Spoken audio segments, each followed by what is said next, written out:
نوې واده کړې جوړې باید په هفته کې څو وارې جنسي اړیکه ونیسي. سلام، ستړي مه شئ، زموږ شبنم ګل چینل ته پخیر راغلی.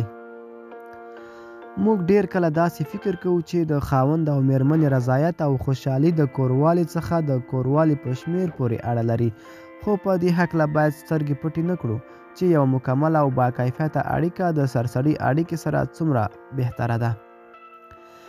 ډېر پوهان په دې باور دي لکه څنګه چې په ورځ کې د 8 ګیلاسو اوبو څښل د یو انسان د روغتیا لپاره اړین دي، په همدې ډول د کوروالي اړیکې هم مهمې دي.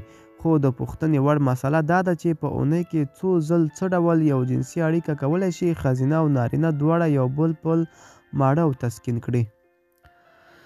د جنسي اړیکې د مسلو متخصص ډاکټر سارې کوپر وایي چې وروسته د ډېرو څېړنو تجربو دې پایلې ته رسېدلي چې په اونۍ کې یو میرمن په 2 او یا هم 3 ځلې کوروالي تسکین کېږي. یعنې یو میرمن او نارینه که په یو اونۍ کې 3 او یا هم 2 ځله انزال شي، نو د کوروالي ژوند به یې د رضایت او شکر په مرتبه کې وي. خو په نړۍ کې د جوړو ترمنځ روان حالت دا ډول دی. هغه جوړې چې په خپله 20 کلنۍ کې دي یوه ورځ وروسته د کوروالي اړیکې ټینګوي او یو بل انزال ته رسوي، خو هغه خلک چې عمرونه یې 30 ته رسېدلي وي په 2 ډوله ویشل کېږي. په یو ډوله کې وروسته تر 30 کلنۍ لار ډیر او اور ګرمیږي، دوی د همغه 20 کلنۍ په ډول یا یوه ورځ وروسته کوروالي کوي او یا یې هره ورځ کوي.